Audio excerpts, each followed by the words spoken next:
Good evening, everyone, and welcome. I'm Ginny, a producer for Intelligence Squared. Tonight, we are delighted to host a conversation between two of our most acclaimed novelists, Julian Barnes and Ian McEwan.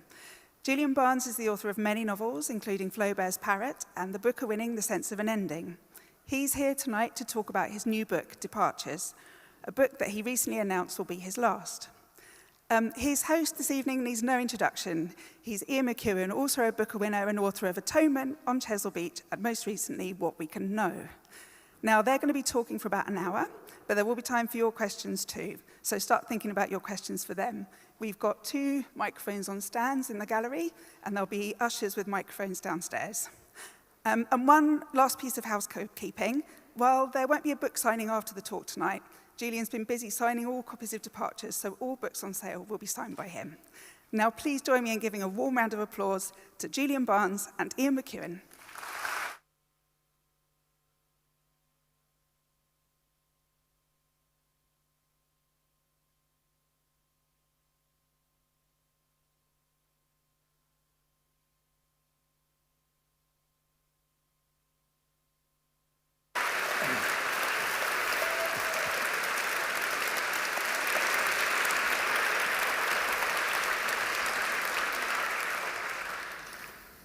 So, Julian, alone together at last. True, actually. This is the first time we've ever performed on stage together. Yeah. 50 years we've known one another. Yeah. 50 long years. Right, well, never a cross word. Never too late to start. So, by way of a little introduction, there's a time of year I used to hate, and now I love it for all the same reasons. Everyone is just recovering from Christmas and getting ready to go through New Year, and it's that dead time between Christmas and New Year. The winter blanket's at its thickest, the days seem shorter than ever. And I was staring at my bookshelves, knowing that I was coming to talk to Julian in 3 weeks' time, and he had announced that this was to be his last book. So I was pondering how it was that nearly 50 years could go by so quickly, and the whole thing collapses into 3.5 feet of shelf. Thanks. And there it was, and I stared at it. They weren't in any order. You know, my bookshelves are not quite that orderly. But there was Metroland, and there was Departures, and so much else in between. And I felt as if it was my own life as a reader going by. Nearly all of the books are inscribed with love. Thank you very much, Julian. And I got a sense of the measure of your achievement, and I felt absolutely thrilled. There you were with Bellow and Barthes and Beryl Bainbridge and Anita Bruckner. What is it with the bees? It's something with the bees. It's also something with the Macs. The Macs, yeah. They're pretty prolific as well. Todd McEwan, whatever happened to him. Yes. So I felt a sense, really, that I was looking at a lifetime of friendship, a lifetime of reading, and often more than once. And I felt a quite indescribable pleasure. And I know that pleasure in these days of metaphysical doom is not really a subject. But my first sort of question, or it's not even a question, it's a sort of talking point, is to put to you, Julian, if you could summon for us writing pleasure, those moments, are they moments or those recapitulations that have given you over nearly half a century exquisite moments of happiness in the work? There was all the work in front of me, and my sense was that when Metroland came out, you were living in the house that you're still living in now, and there was such a consistency of purpose, and out of that purpose, I got a real sense of writerly pleasure. Yes, that's about 3 years out, but I was very shortly to move into the house where I still live, yes. And books have taken over that house more and more. I had I still have a snooker table, but at a certain point I started putting books on top of it. Yes. And then it became, and then I had a snooker injury in my rotator cuff injury, very bad for snooker. And so it's just, the snooker table's covered in books now. Most other surfaces are too. And then tennis rackets. Old broken tennis racket, yes. Old snooker cues, yes, the past. Walking poles, yes. Now I need them because I'm crooked in a different way. Yes, when did it all begin?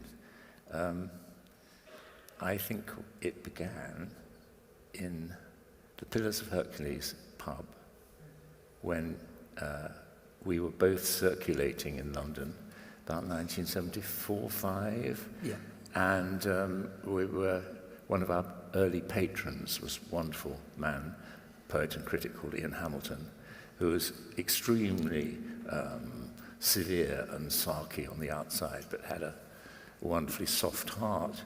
And you were there, and I was very relieved because I was reviewing fiction for the New Statesman, and 2 weeks before I'd done a batch which included Ian McEwan, of whom I knew nothing. And thank God I gave it a good review.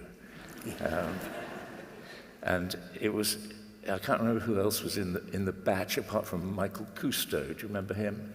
The name is the... He ran, I think he ran the ICA. Anyway, he wrote a very pretentious novel called K, which just happened to be the initial of his surname. Oh. Very Kafkaesque.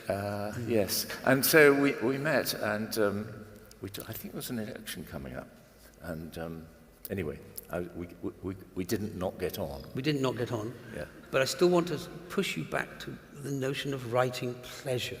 Yes. Because I know that we waited our bunch, or our lot, as you call them, at some point in your departures. We'd all got our books out when we were waiting for you. I wasn't aware that anyone was waiting. We were for me. waiting very impatiently. No. And it came out in 1980. Yeah? You published in 1974? Martin 74, me 75, then the poets, Craig Raine, Fenton, Christopher Reid, they were all spilling out onto the pavement. And what a delight it was, because when it came, Metroland was an exquisite beginning. These rather nasty teenagers who broke all the rules of civility. They told each other that they wanted to marry a virgin, but in the meantime they were going to have lots of sex with lots of different girls. That old-fashioned double standard. I don't remember that at all. No, right at the beginning. Maybe that's one of your early books. No. You're not putting that one on me, mate. Your early books are a lot sicker than mine, Ian. Yeah. Sicker than thou, yes. Yeah. But I'm not going to get any pleasure out, any confessions of pleasure. There must have been a moment when you just knew that this is going to be your entire life and you were going to be very happy. Well, I was laggardly in publishing my first novel, as you noticed, and I didn't have any sense that anyone was waiting for me to produce a novel. I'd been a journalist for, I don't know how many years, 10, something like that, on and off. And you two, Ian and Martin, seemed, disappearing into the distance. I had little self-confidence, and you two seemed to have a lot of it. You probably didn't, but No, none at all. It was a good front. Martin stole all the confidence, as far as I can remember. Yeah. Martin took the baton and just ran off with it.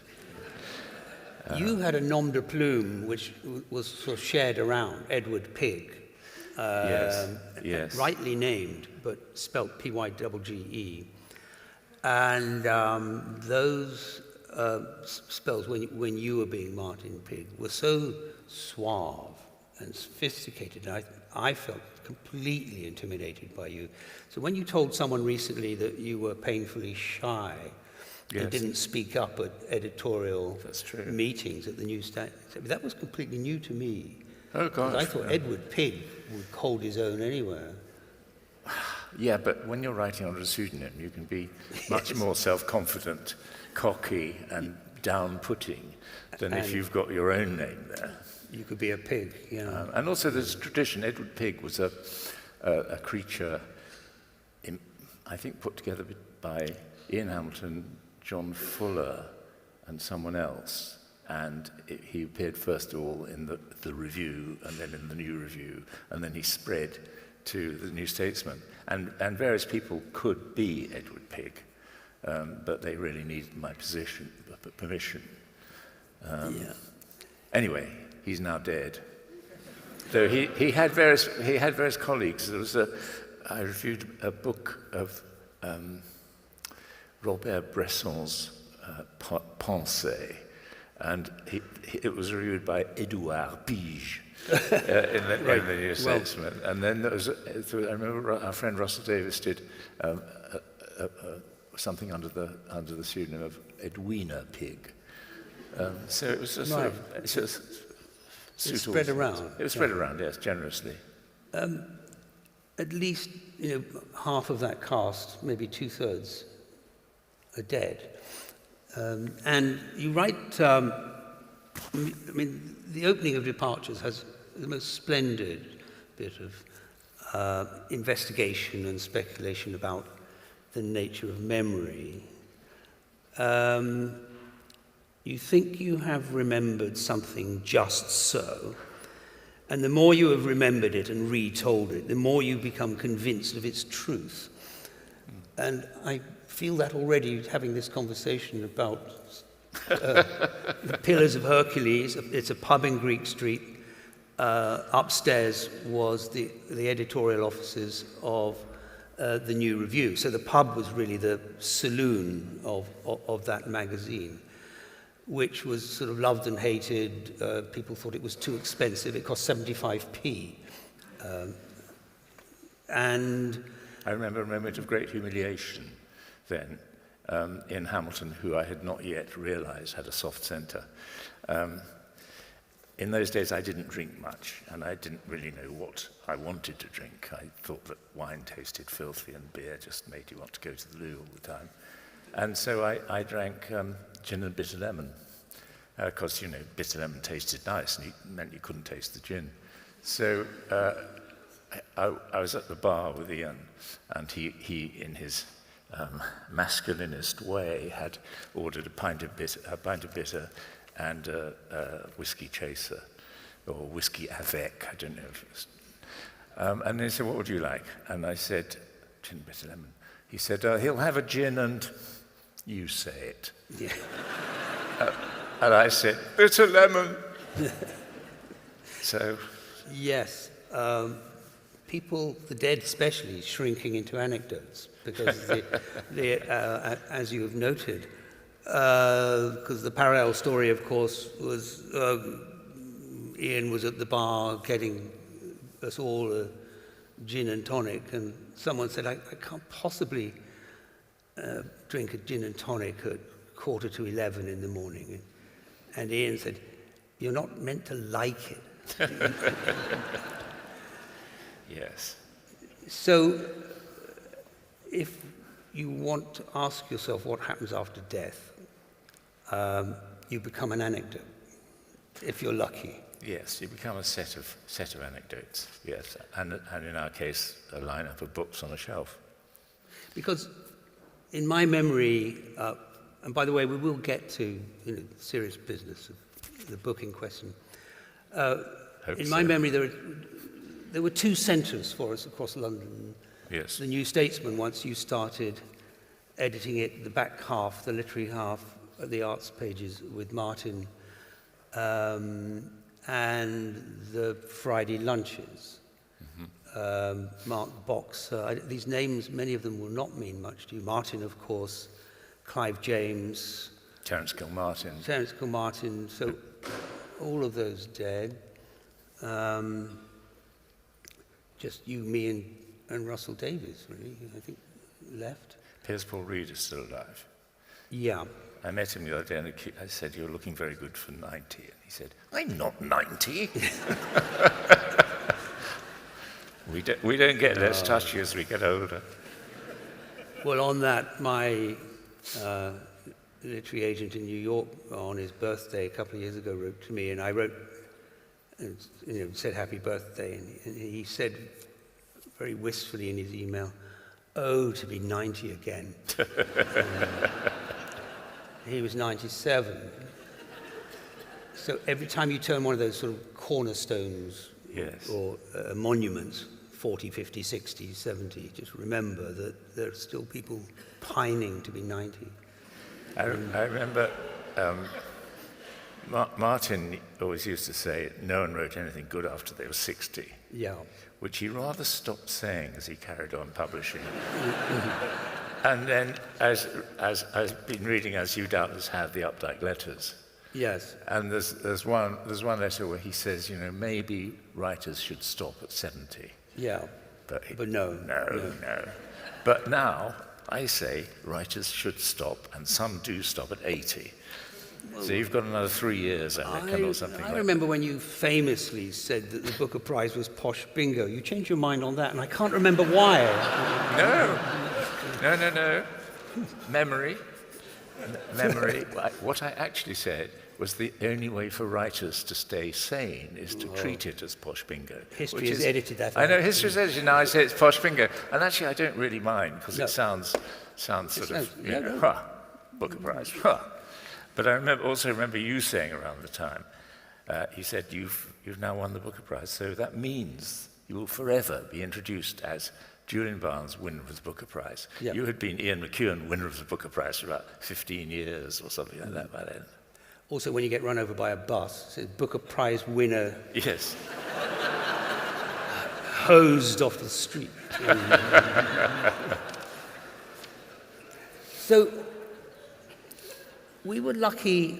They weren't father figures, but avuncular figures that in London in the 70s. And I think they took rather good care of us. I made a little list here. John Carey, Carl Miller, Frank Commode, Terry Kilmartin, Al Alvarez, Malcolm Bradbury. I think we were very lucky to have such highly literate, serious people looking over our shoulder. Yes, I mean, that's certainly true. About half that list is certainly true of me, especially Terry Kilmartin. He's the most modest man, most brilliant man.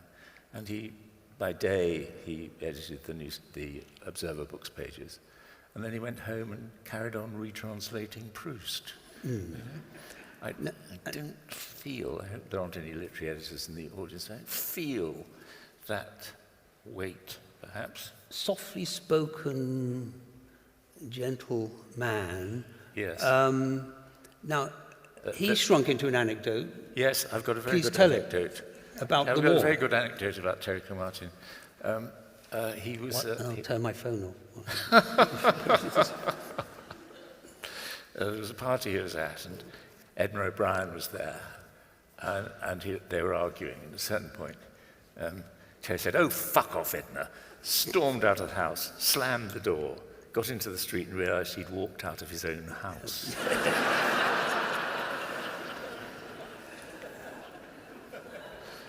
Okay, there's one more Terry Kilmartin anecdote about some terrible moment in the war when he got shot in the shoulder.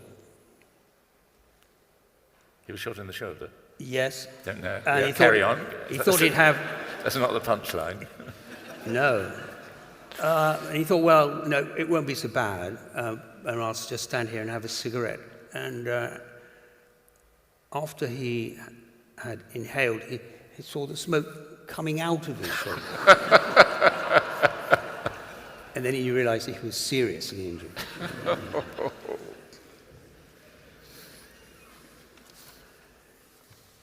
Can I read something? Yes, please. Good. I was looking for a cue, but I didn't get it, No. You didn't deserve it.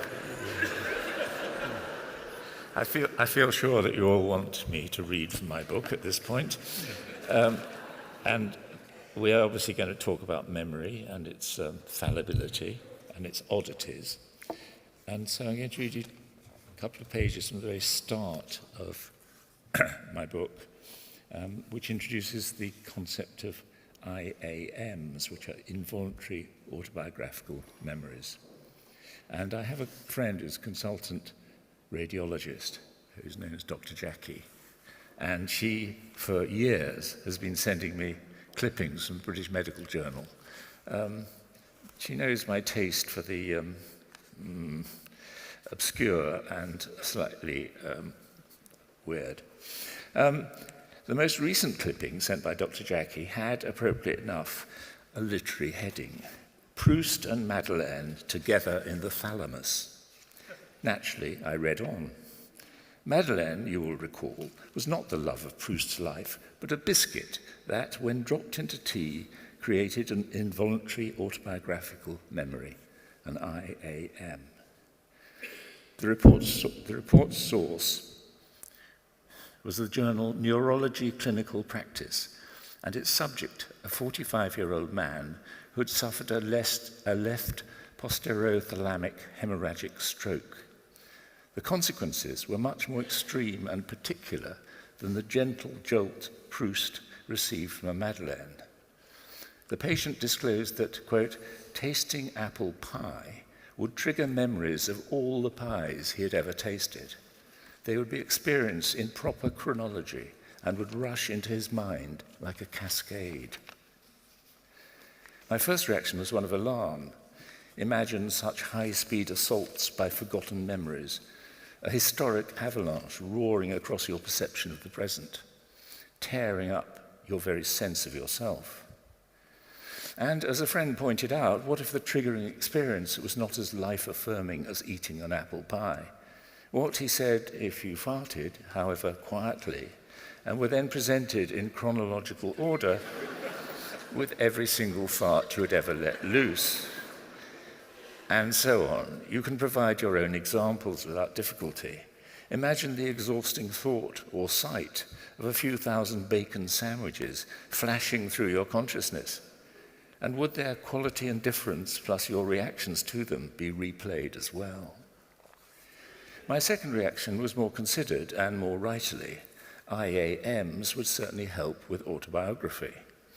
You think you have remembered something just so, and the more times you've remembered it and retold it, the more times you become convinced of its truth. But what if you're pulled up and corrected by your own brain? What if it could lay in front of you all your retellings and demonstrate how gradually yet systematically you had diverged from your original account? Wouldn't that be weird and disorienting, yet also helpful? You could hardly overrule your own thalamus, could you? And what if your brain didn't just contain a chronological listing of all the pies you had eaten, but also of your moral actions and inactions? Every time you said, I love you, whether you meant it or not. Every time you failed to say, I love you, when you should have done, when you wanted to, but failed. How would you face the record, the chronological record, of all your lies, hypocrisies, cruelties both avoidable and seemingly unavoidable, your harsh forgettings, your dissimulations, your broken promises, your infidelities of word and deed? Not just the actual failings, but the imagined and desired ones. Remember President Jimmy Carter's celebrated interview about lust with Playboy magazine, in which he boldly confessed that I've committed adultery in my heart many times. We've most of us done that, while tending to retain in our conscious memories only the more charming and less guilt-inducing of our fantasies. But what about those more embarrassing, inadmissible, sluttish adulteries of the heart, which we have chosen to suppress? There was a second part to President Carter's famous admission, which strikes me as even bolder. After confessing his dream sins, he went on, "This is something God recognizes that I will do, and I have done it, and God forgives me for it." This seems to a non-believer more than a little smug. Not only will the Almighty forgive Jimmy Carter at the final judgment, but he is forgiving him as he goes along, each time his adulterous heart throbs. But perhaps presidents have a greater insight than the rest of us into the nature and magnanimity of the Godhead.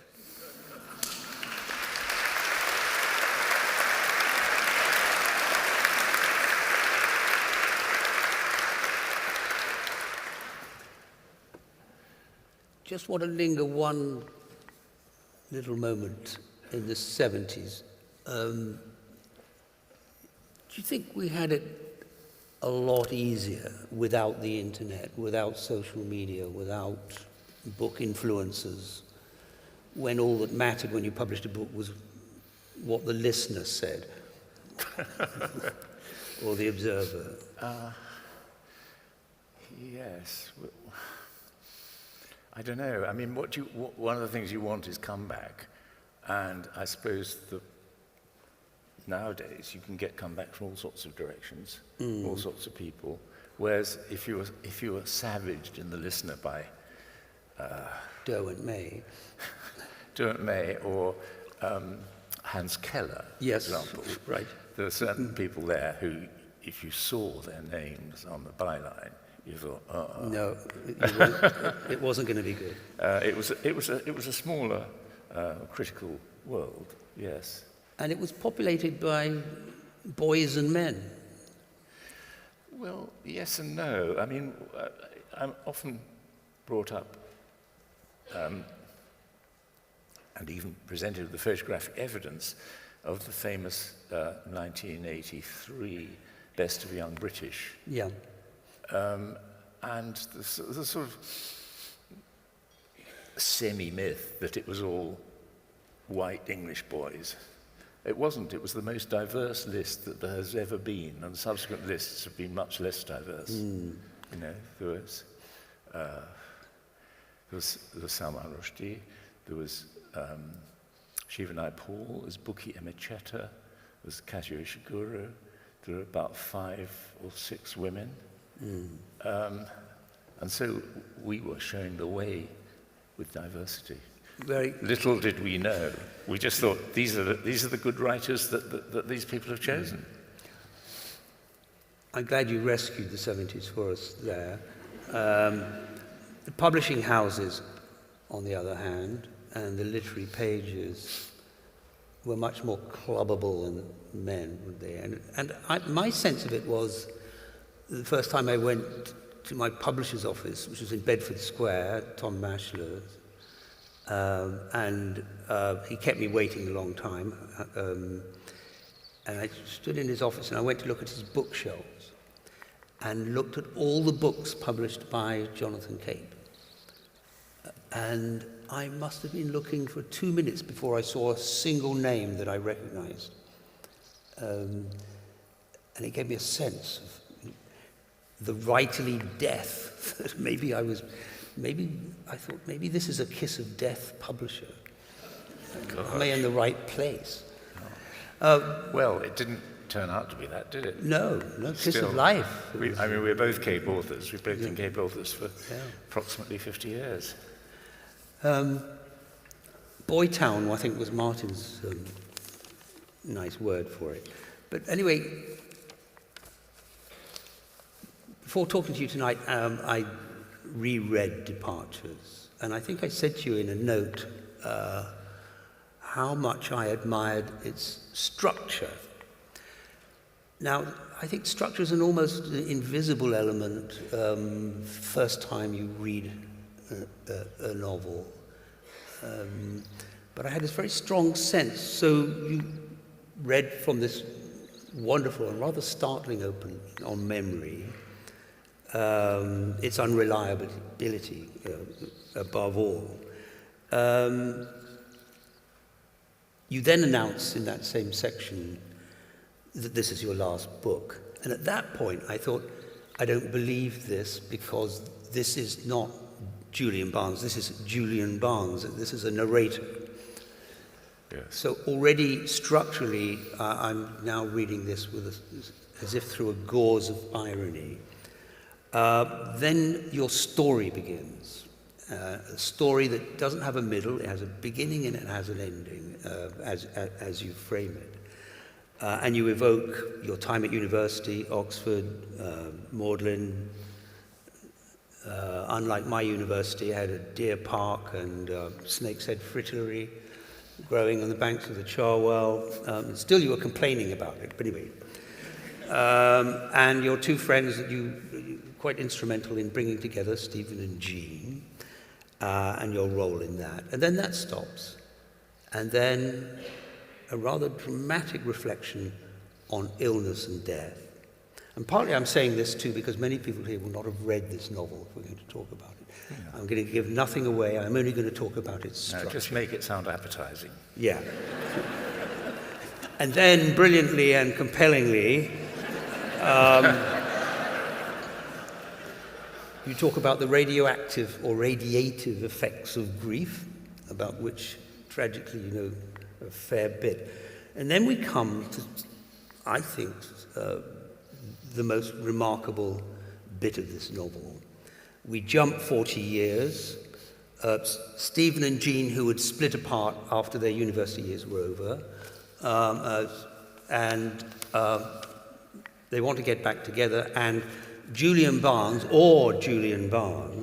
is instrumental in arranging this in the very same place, the Covered Market in Oxford, in the very same cafe. And then comes what I think is a piece of modern, postmodern fictional magic. Is it doing all right now? So far, so good. Okay.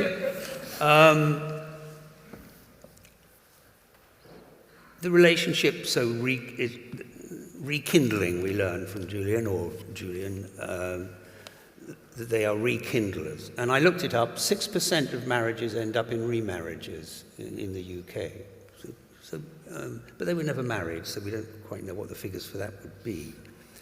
But anyway, they come separately to your house to talk through their problems with each other. And you try to keep a neutral, friendly tone and advise them. And I thought, this is Julian. Now, this is a great look back through your work, because the sense of someone investigating the real world and talking about it as an author, and the characters often blend, sometimes step on each other's toes. But here, it seems you've stepped through a mirror, you've assembled your two characters, they've come to see you, they've come to ask for your advice. You seem to step through the mirror into your fiction, and they're stepping out of the mirror, as it were, into your world. So I have to compliment you, Julian. I think it was the cleverest damn thing I've read in a very long time. Compelling, haunting, okay. And then part 5. And we can reflect on the number 5. Maybe we've read so many Shakespeare plays that things fall into 3s or they fall into 5s. Yes. A marvelous reflection on death, time, and by which time we are completely convinced that you really mean it. This Julian Barnes does not have hyphens around it. It is not an ironic piece of distancing. This is really you. At which point we realize that Stephen and Jean are not characters from your past. They are completely imaginary. So I have to congratulate you on this. And just to lead somewhere sort of serious about this, I want to ask you about rereading. I have a sense of rereading. Yes. I have a sense of you as a great rereader, which is what brings me back to structure. The delight of rereading a book, especially one that is not too far back in your past, is when its architecture becomes apparent to you. And writers spend so much time on their architecture, and it's unobserved, as it were. But with the rereading, we see it, as it were, for the first time. I think that's true, yes. I mean, we start reading books for their character and plot, Yeah. and sort of feel confident. Well, as long as the point of the first few pages of a novel, it seems to me, is to make your reader confident that you know what you're up to, and that if there are things that they don't get or understand, these will be explained at some future point. Yeah. This is sort of giving of confidence on both sides. And the thing about, I remember when I was at school and we were taught about the novel, and there was sort of theme, there was structure, there was tone, there was this, there was that, and I somehow assumed that, the novelist sort of ticked off this and ticked off that, and somehow he or she knew what the overall form was from the beginning. And in my experience, that's not the case, that often the form comes with the writing, and the sort of... also, the other thing is, this is in brackets, but I don't know if it's your experience, but when I've finished a novel, I've forgotten all the sort of false trails, all the sort of ways it could have gone, but didn't. And then it's a way of making yourself confident that you've got it to its final stage, and it's irrelevant to think about whether this or that had happened. Which is why sometimes in interviews you feel that you're lying about yourself, because you're speaking about this book as if it was always intended. Yes, exactly. And well, it might be a bit weedy to say, it was just luck, it just turned out this way. But of course it wasn't luck. No, a lot of sitting around. Yes. So what's the last book you reread? Can you remember? Well, on the last day of my 79th year, 2 days ago, I think it was 2 days ago, I started rereading War and Peace. Ah. I'm 50 pages in, but before that, the last book I reread was a wonderful edition by Prue Shaw, who's a great Dante scholar, of the Commedia. It's not called the Divine Comedy. Dante didn't call it that. No. He called it the Commedia. And then later on, some priestly figure turned it into the Divine Commedia. And it's a brilliant edition. I read the, I can't remember which translation, but about 30 years ago or something like that, and I thought, Inferno, great. Yeah. Purgatorio, pretty good. Paradiso, boring. Yeah, boring.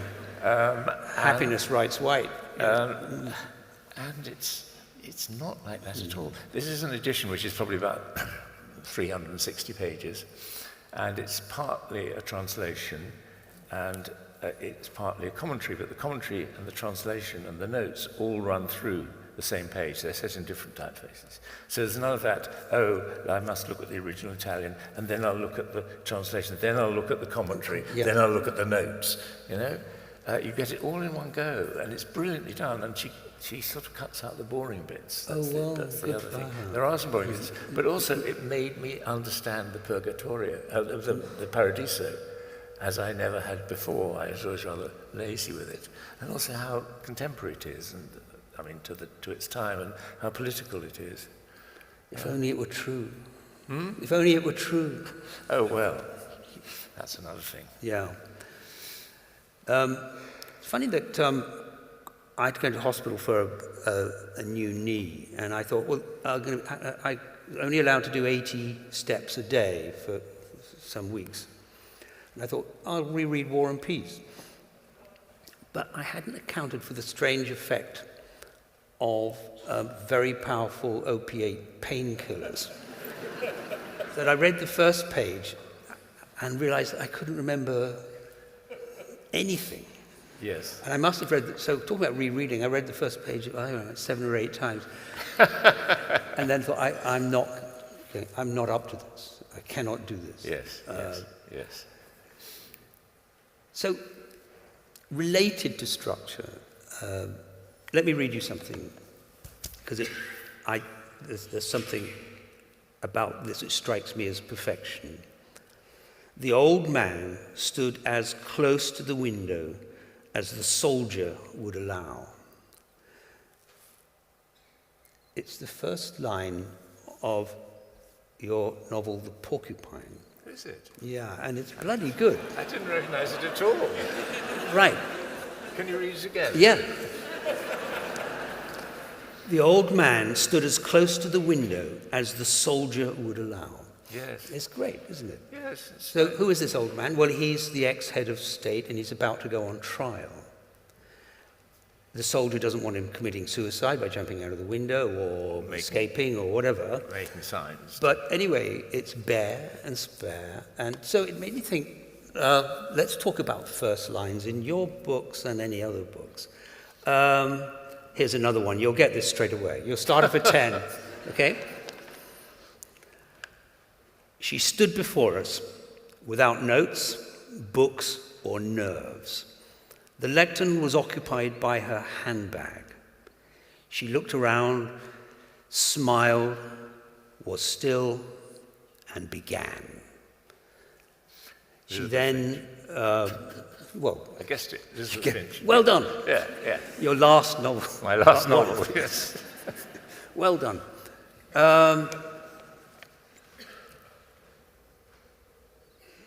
It's as if, my sense of first lines is, it's as if you enter a sort of crowded room and everyone falls silent and you have to speak. In other words, your last book was 2, 3, 4 years ago. Someone comes into a bookshop, says, "What's Barnes up to?" And here he is again speaking to me. And it better be good. The other day. Now, any sentence that begins the other day, you know immediately it's a lie. Because of course it wasn't the other day, in any real sense. The other day, I discovered an alarming possibility. No, worse, an alarming fact. Okay, the hook there is, how does a possibility become a fact? And you've actually partially explained that. So I wanted you to reflect on first lines. Are they difficult? Do they just spontaneously emerge from the material and there's no problem about them? Do you chew the end of your pencil? I never assume that the first line I write down when I'm beginning a novel is going to be the first line of the novel. No. I start in different places. Sometimes I start with a scene which encapsulates the major conflict that is going to happen, and that then I have to go back 300 pages before to get to the start of the novel. Sometimes the start, and not just the first line, but the first movement, just begins to emerge and says, "Move me forward, move me forward." Yeah. And then you hit the start and you say, "Yeah, of course, that's obviously the start." It's a fluid process, isn't it? It's a mixture of control and liberty. It feels a bit risky sometimes, doesn't it? Sometimes you absolutely know this is right. Yes. Sometimes you think this could be superb, but maybe you have to really sit with them a long time.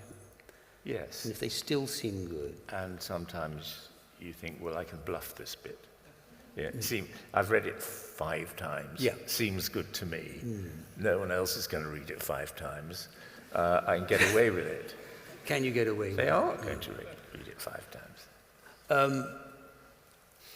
The most famous first lines are often, I think, absolutely complete lies.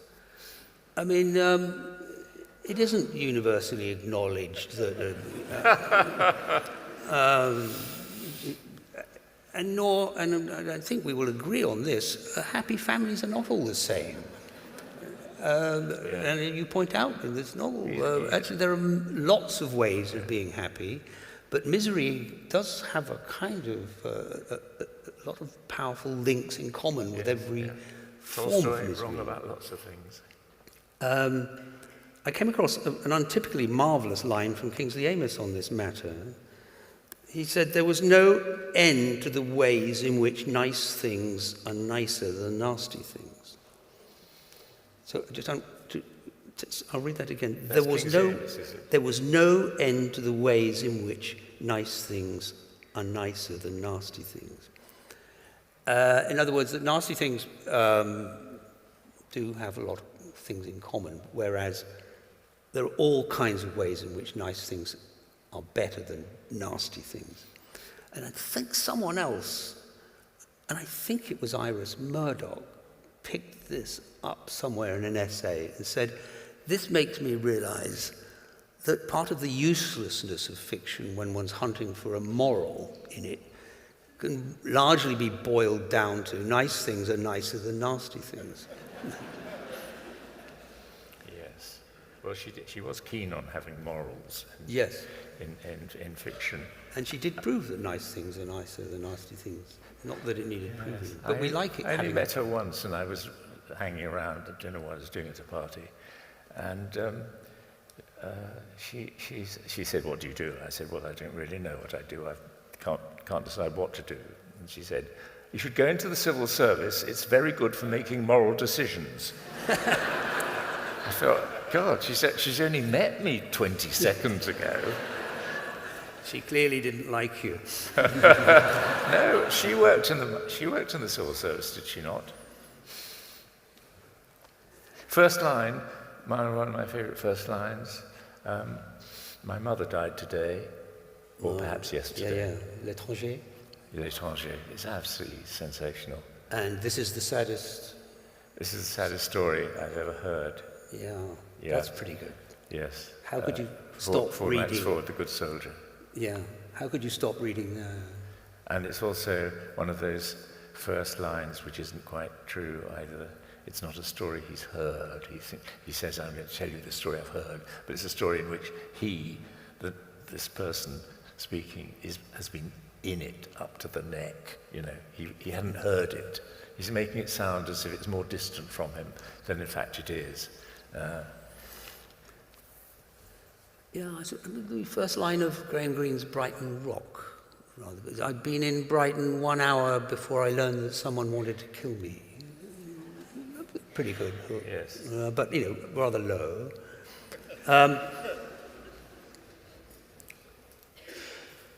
A little section here called Life versus Books. Okay. I like quoting you, Julian, because it brings a sort of frown to your face as you're struggling to remember if this is you or not.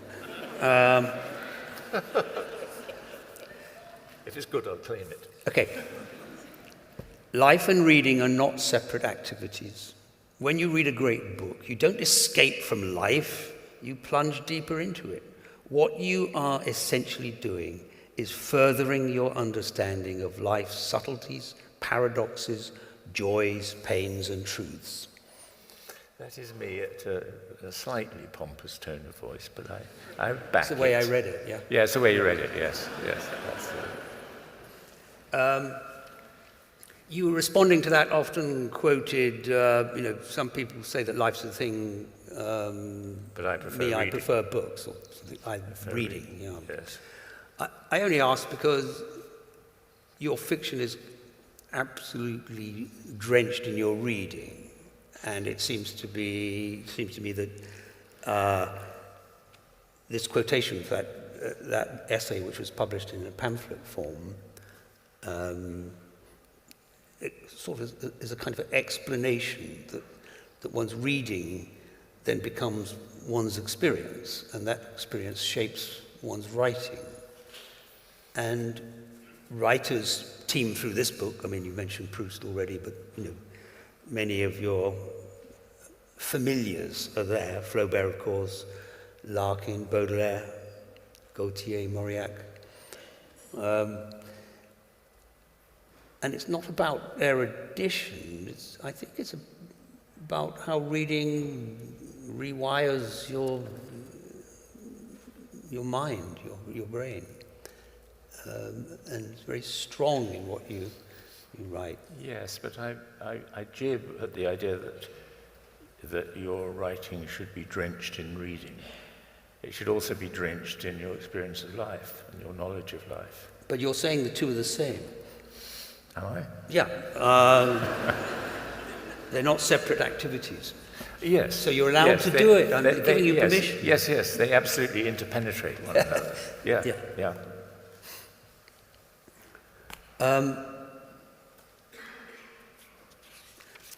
I know we're going to have some questions, but I've got to talk to you about the dog. The dog, yes. I mean, dogs do appear in literature from time to time. Virginia Woolf, obviously. Kafka, Investigations of a Dog. Günter Grass. But there's a rather marvellous dog in this novel. It's a real dog. I mean, it's a dog that was in your life, called Jimmy. Jack Russell. Yes.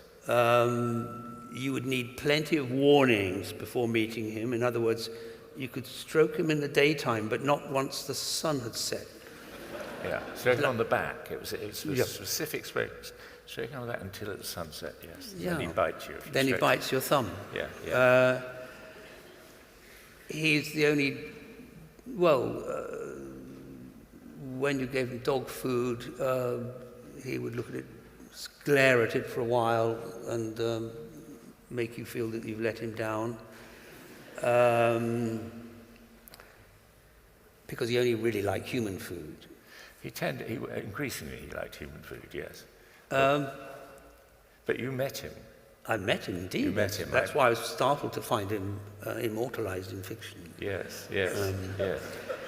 He's not just that, but he may be the only dog who's acknowledged at the end of a book. And here he is, James Russell. See? So I should like to thank Samaya partner Ryan Roberts, James Russell, and Galen Strawson. Now you've all found out my private joke. I completely missed that because you didn't say Jack, you said James. Okay. Anyways, an interesting discussion goes on within the novel, in which the conclusion is that what Jimmy knows, and Jimmy doesn't even know, this is the conclusion, that he doesn't even know that he's a dog. Do you know where that line came from? No. It's interesting. It came from your mouth. My bon mots are so enormously... how can I remember them? Well, Rachel, my now wife, and I were down with Jimmy at your house. Yeah. And you had a West Highland Terrier? West Highland. What's your dog? What sort of dog? A Border Collie. Border Collie. Called Rab. Yeah, Rab. Very large, very friendly.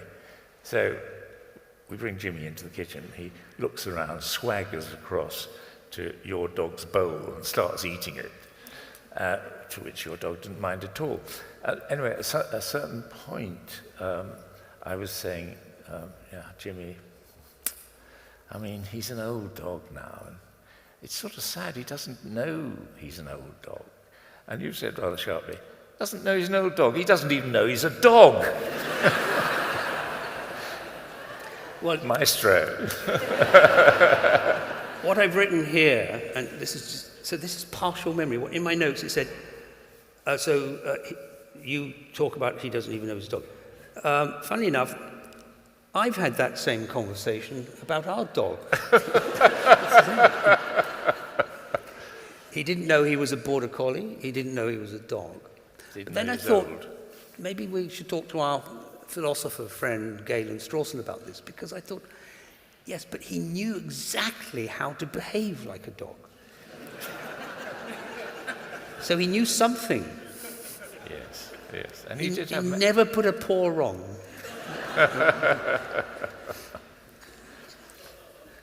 So I didn't get very far talking about the structure of departures in the fifth part, because I'm saving it up a bit. It's about that subject that's still kind of hardly a subject at all. We suppress it, unlike the Victorians and the Jacobeans, and that is death itself. And I know that you, like me, carry around in your head all those little bits and pieces of Larkin. Not to be here, not to be anywhere, crouching below extinction's Alp from the old fools. Not to be anywhere, and soon. And soon, yeah. Nothing to think with. I mean, anyone who's woken in the night and is older than 55, I think would be... the one I like most is, most things may never happen, this one will. This one will. Yeah.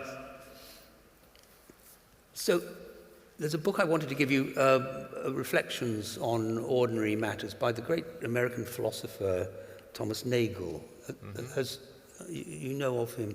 Yes, so he wrote in 1970, "If death is the unequivocal and permanent end to our existence, the question arises whether it is a bad thing to die." I would say, on the whole, yes. It is and will soon be a very bad thing to die. Yeah. Actually, it's interesting you brought up his name, because in my first novel, Metroland, where there's stuff about death, unsurprisingly, I said read at one point, I wouldn't mind dying if I didn't end up dead at the end of it. Yeah. Which sort of summed up my attitude to it.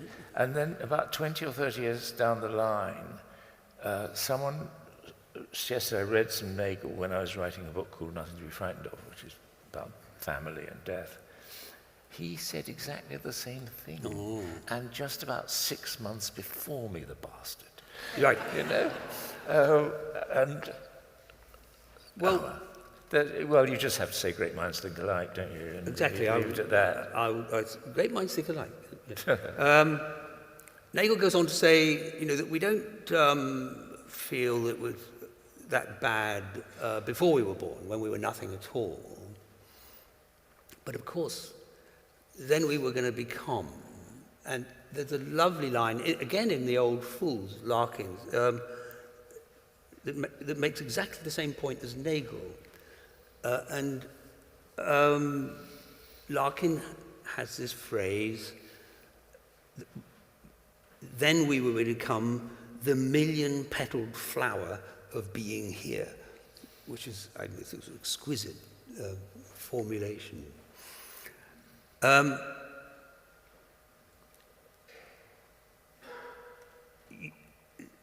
I can recommend, I'd recommend Departures on the 5th chapter alone, because you spend some good while on this. And it brought me back to we're going to have questions in just 1 minute. It brought me back to this thought of you announcing that this will be your last book. Does it make the rest of life a little easier, something complete and rounded off? And why announce it rather than just fade away? I mean, why just bring the curtain down? Well, I like the idea of a coup de théâtre, I suppose. Yeah. It had been... I first thought about the problem of your last book 5 years ago or something like that. And I remember a great friend of mine, Brian Moore, the Canadian-Irish writer, who you must have known, wonderful writer. And he said, I don't want to die in the middle of writing a book, because then some bastard will come along and finish it off for me. As happened with Nabokov. As it happened, he did die in the middle or at the start of the book, but his widow didn't get it finished. I think she probably burnt it. And I thought, well, that's one way of ending. Or I could write a book which was my last book and not publish it, but have it in place so that when I write 2 or 3 more books and then I'm chopped off in chapter 3 of one. That doesn't matter because I got my last book there in place. And so I started writing it, and as I wrote it, I realized that that maybe it would be correct to publish it now. And I went through, I've always had, as you do, books of ideas and thoughts, and well, this might be turned into a novel or whatever. And I went through all the ones that hadn't been crossed off or ticked or whatever. And they were all ideas for books which I might have written 5 years ago, 10 years ago, but not ideas which I felt the slightest urgency or proximity to now. And so I thought, well, maybe I've played all my tunes. Maybe this is the last cadenza or whatever. And the more, as time went by, I just became convinced that it was the right time to go. Is there anyone Swedish in the audience? Or who speaks Swedish? I tell you what, I've been reading Ingmar Bergman's autobiography. It's called The Something Lantern. And he has this wonderful bifurcated career of cinema and theatre. And at one point, the cinema is getting more and more hard for him. It's hard to get sponsors, it's hard to get money, it's hard to get... and he wants to go back to the purity of the theatre. And so he says about leaving the cinema, he says, I take my hat while I can still reach the hat rack. Which is a wonderful... So if there's anyone Swedish here, I want to know if this is an old cliché in Swedish or whether it is an original thought and a wonderful thought by Ingmar Bergman. You can put it on a postcard if you prefer. So I have a theory about this, that, writing novels is not a career, it's a way of being. So even if you don't publish another book or write another book, you can't stop being a novelist because you'll have to go on noticing. Yeah, but I'll be noticing as a human being. Yeah. But not as one turning it into a novel. But organising. I'll come back and tell you about this in a year or two. But also, lying on my shelves was a little pamphlet called Changing My Mind. Yes. For which you're free to do. Which? You're free to change your mind. Oh, I see, yes. But that would be rather sneaky, I think. It would be, according to the Financial Times, by announcing that this is your last book, you get nicer reviews. And it worked. Why do you think my mind works like that? I'm a much more straightforward person than that. No, I read your reviews with some despondency. Yeah, you were hoping I did a good kicking. Yeah. Okay, it's time for a question or two. There's a hand right here. Microphone person. Hello, great honor to be here. I work in healthcare, and I was talking to a consultant in palliative care about the time to give a patient a diagnosis and how it's underrepresented, how important a milestone can be as a choice in a person's life, because we think a big decision is what job you're going to do, whether you get married, when you have kids. But that time is a time when your patient chooses how they're going to live the rest of their lives and whether they will choose to face it with joy and a new purpose, or whether they'll decide to bask in sorrow and regret of what was or wasn't or what will never be. So I was wondering, when you were diagnosed, whether you made such a conscious decision about how you want to shape the rest of your life, however long that might be. Could you summarize that for me? I'm not complaining, just my hearing is not good. Well, sorry, I was looking at these questions. How would you summarize, I just caught the end. Can you say it in 8 words? Basically, I was wondering when at the time you were diagnosed, you made a conscious decision about how you wanted the rest of your life to be, whether you'd face it with a new purpose and joy, or whether you found looking at it with sorrow, regret, looking back at things. Okay, so how are you going to spend the rest of your life? Well, talking to you would be very pleasant.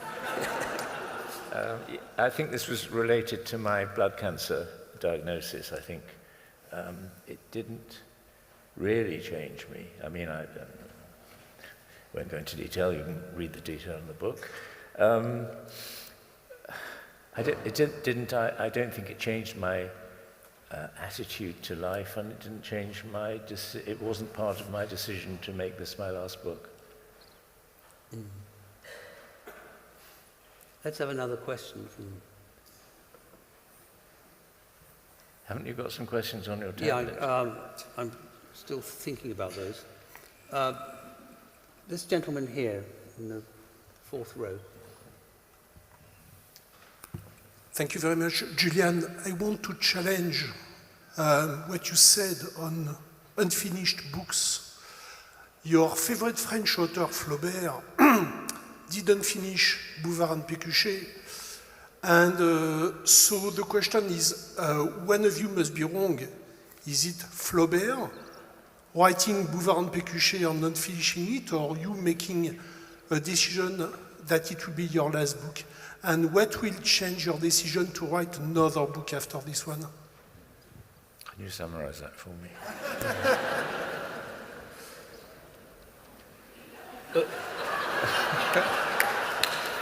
Ce qu'il vient de dire... It was about Flaubert. Jean, which was unfinished. Yes, it was. Because he died. Yes. Yes. A very poor excuse, in my view. Yes, yes. And Bouvard et Pécuchet was James Joyce's favourite book. It's interesting. And it is unfinished at the same time. It's sort of finished because it was going to be in 2 parts. And the first one is the story of these 2 Parisian clerks who decide to retire and spend the rest of their lives investigating every aspect of human knowledge. And each investigation comes to a dusty answer. And then the second part, which is sort of amazingly ambitious, was to be a dossier of all the things that they had discussed and the things that they'd read. And quite a bit of the dossier exists because Flaubert collected it all. But in a way, it's sort of almost fitting that he didn't finish that book because the task that his 2 retired civil servants or minor civil servants was doing was impossible. And so the fact that you just get a few bits of the dossier. I mean, his dictionary of received ideas, which is often published by itself, that was going to be part of the dossier. Right. Yes. Okay. Is there a question up on the balcony that I'm not seeing? Any waving hands? There's one right at the back down here. Thank you. Thank you. The Booker Prize. I have my views, but for each of you, which of your books do you think should have won it? Well, I can think of one of Ian's that shouldn't have won it.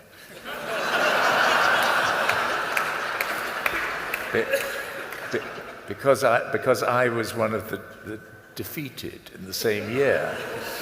And we were walking in the Chilterns at the start of the year, and I said, I'm publishing a novel in September, whenever it is. And he said, oh, I'm doing the same. And I thought he was winding me up. And I said, are you really? He said, yes, it's called The Spoiler. And boy, did he spoil me. But it came out as Amsterdam, actually. yes. And you gave me a copy. And I gave you a Amsterdam copy. crossed off and it said, AKA the spoiler. Spoiler, yeah. Sorry about Might that. be quite Yeah. valuable now.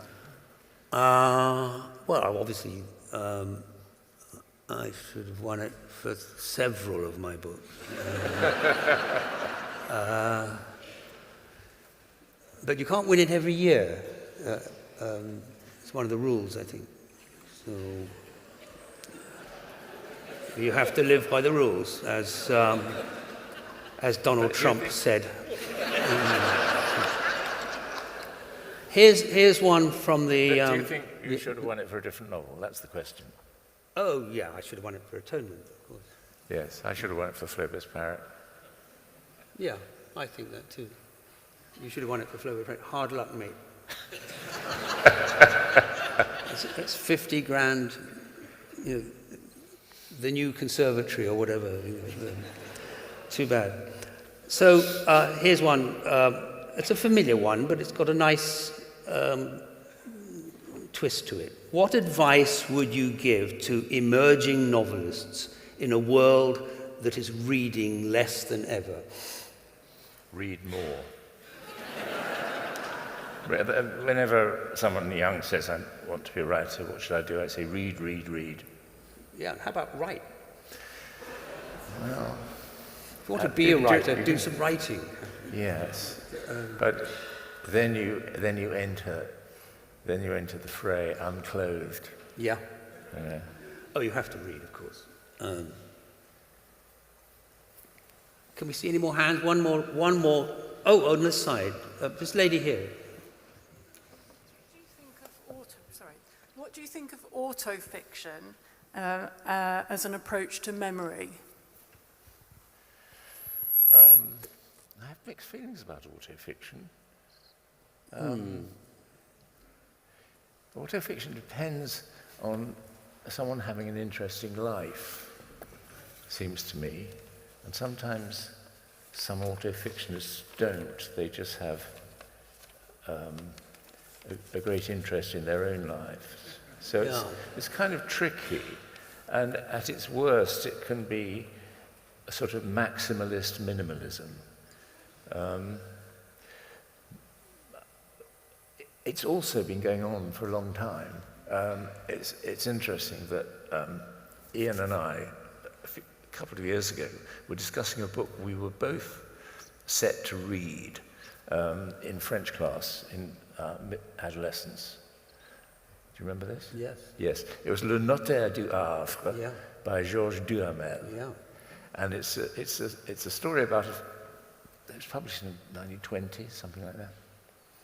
And it's a story about a French family living in Paris who are on the slide, and they keep moving, downsizing, and they're waiting for an inheritance which will come via the Notaire du Havre, the lawyer in Le Havre. And they sort of write to him, and then one of them visits him, and it sort of never comes.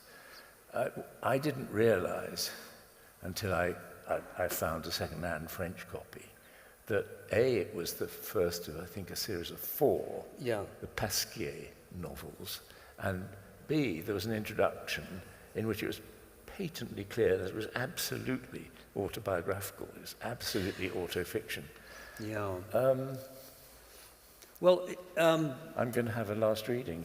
Yep, but wait a minute.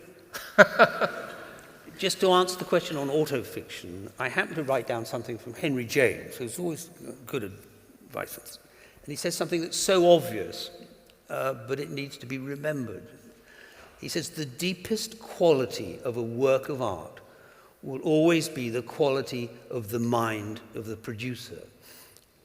In other words, autofiction from a very, very interesting mind will be a very interesting autofiction.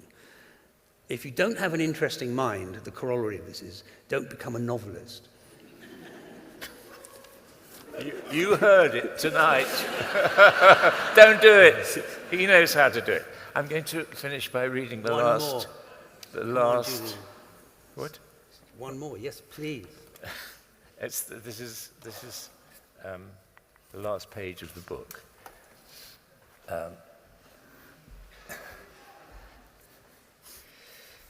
In which the Julian Barnes character is saying goodbye to his readers.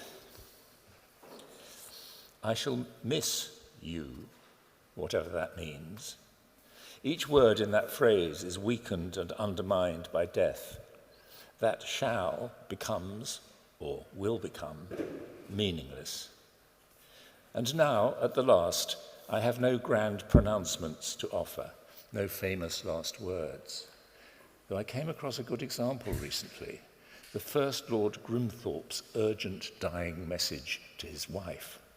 We are very low on marmalade.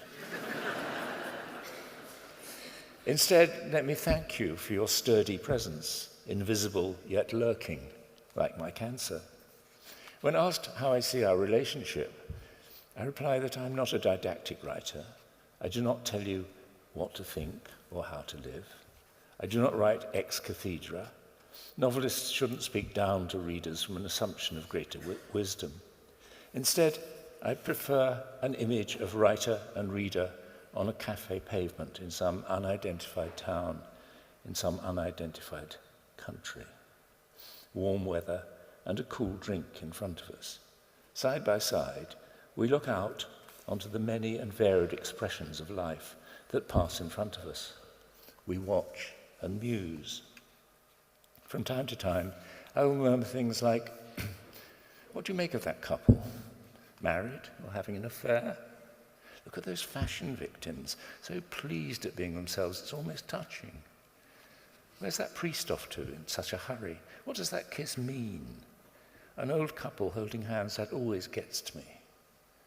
Do you think he's a tramp or an artist? Is that a quarrel or just a lover's playful riff? It's a bit Jacobian. Look, a Jack Russell now, there's a lucky omen.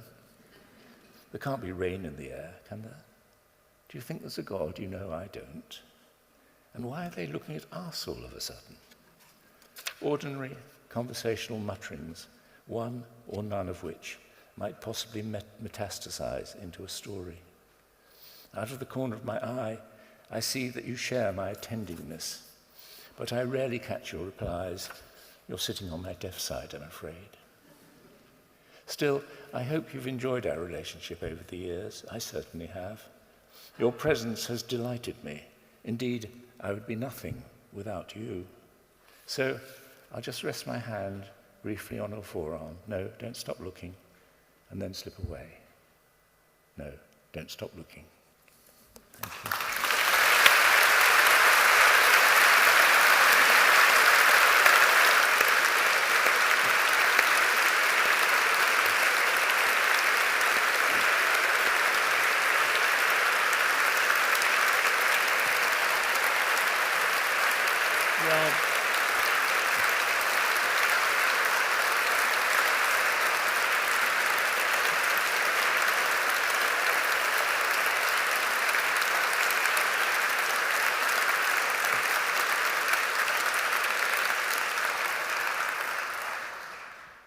Julian, do not slip away too soon, and know that we'll either be there before you or right at your back.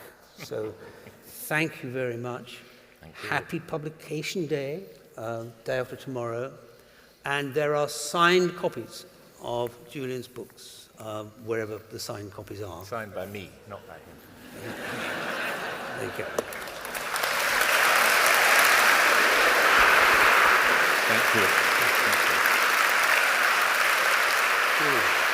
Julian, no.